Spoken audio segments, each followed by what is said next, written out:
E aí, pessoal, vamos direto ao ponto. Hoje a gente vai destrinchar uma revisão sistemática bem completa para entender a real biologia do que rola no corpo quando as pessoas perdem peso com essas novas medicações à base de incretinas. A medicina está passando por uma transformação enorme e a gente precisa olhar muito além daquele número que aparece na balança. Para colocar tudo em perspectiva, precisamos reconhecer uma mudança absurda que aconteceu no mundo. A prevalência da obesidade disparou para mais de 43% da população. É um número impressionante, basicamente o dobro do que a gente via lá nos anos 80. A gente está falando de um desafio de saúde pública de proporções gigantescas.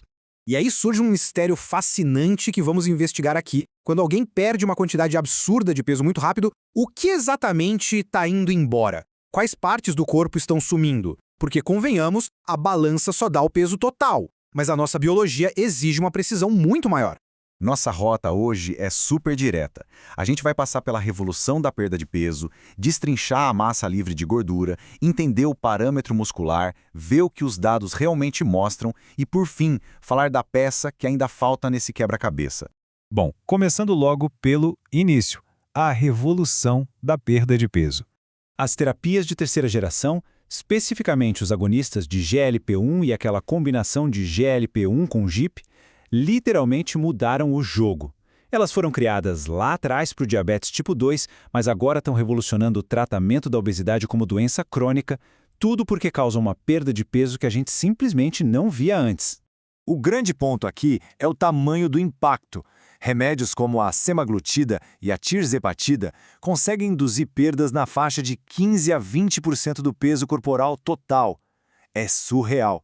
Antigamente, a gente só via esse nível de eficácia com cirurgia, tipo a bariátrica. E isso nos leva à nossa segunda parte, onde a gente precisa entender o que compõe o nosso corpo. Ou seja, desvendar a massa livre de gordura.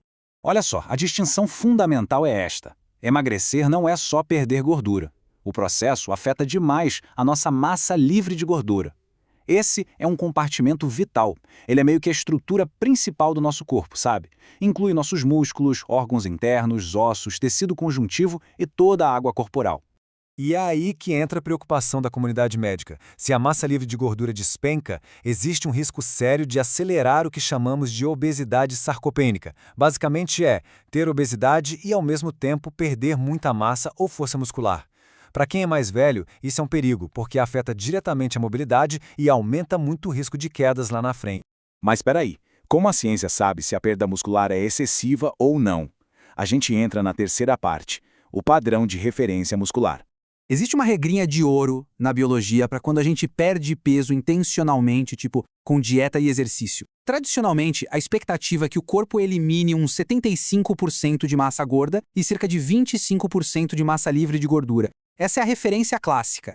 Indo um pouquinho mais fundo, quando a gente isola só o músculo esquelético usando exames super precisos, tipo tomografia ou ressonância, a expectativa é que o músculo represente mais ou menos 15% de todo o peso perdido. Essas são as réguas que a galera da ciência usa para medir o impacto real das novas terapias.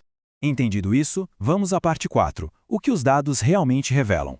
Essa revisão sistemática bateu de frente os pacientes usando terapias com incretinas com aqueles que ficaram nas intervenções tradicionais de estilo de vida ou placebos. A ideia era vasculhar 36 ensaios clínicos para responder com exatidão de onde o peso estava saindo. E os resultados chamam a atenção. Na galera medicada, a proporção mediana de perda de peso que veio da redução de índices musculares foi de 34,9%. Pois é, 34,9%, bem acima daquele padrão de 25% que a gente acabou de conversar.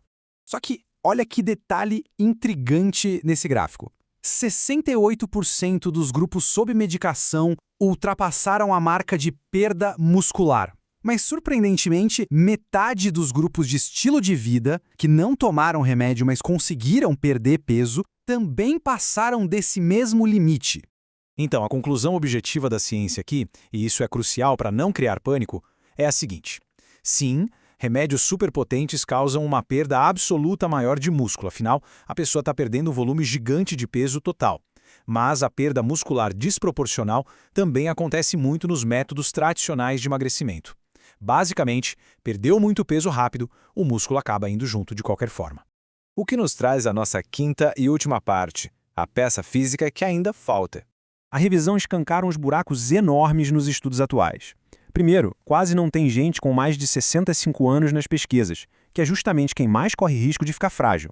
Outra coisa, os métodos para medir o corpo são uma bagunça. Uns usam DXA, outros ressonância, outros bioimpedância. Isso complica demais na hora de padronizar tudo.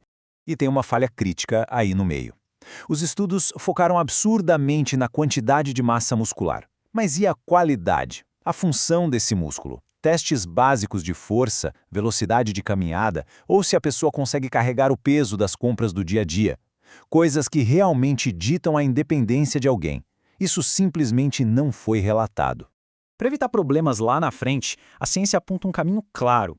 Se a perda de peso com essas medicações leva embora tanto gordura quanto massa livre de gordura, a gente não pode só tomar a injeção ou a pílula e cruzar os braços. É fundamental aliar isso com um bom consumo de proteínas e, claro, suar a camisa com exercícios de resistência. Musculação aqui não é luxo, é necessidade. Como os próprios autores concluem perfeitamente, precisamos urgente de novos ensaios para entender os mecanismos e as consequências clínicas disso tudo. Precisamos de pesquisas que olhem para como o corpo funciona na prática, padronizando a forma como a gente mede essas mudanças. Isso deixa a gente com uma baita provocação que com certeza vai ditar o rumo da endocrinologia. Enquanto a medicina comemora que finalmente estamos controlando a epidemia de obesidade, fica a dúvida. Será que aspectos vitais da nossa força e vitalidade estão sendo sacrificados em troca de um número menor na balança? É um debate fascinante que está só começando. Muito obrigado pela companhia hoje e até a próxima análise.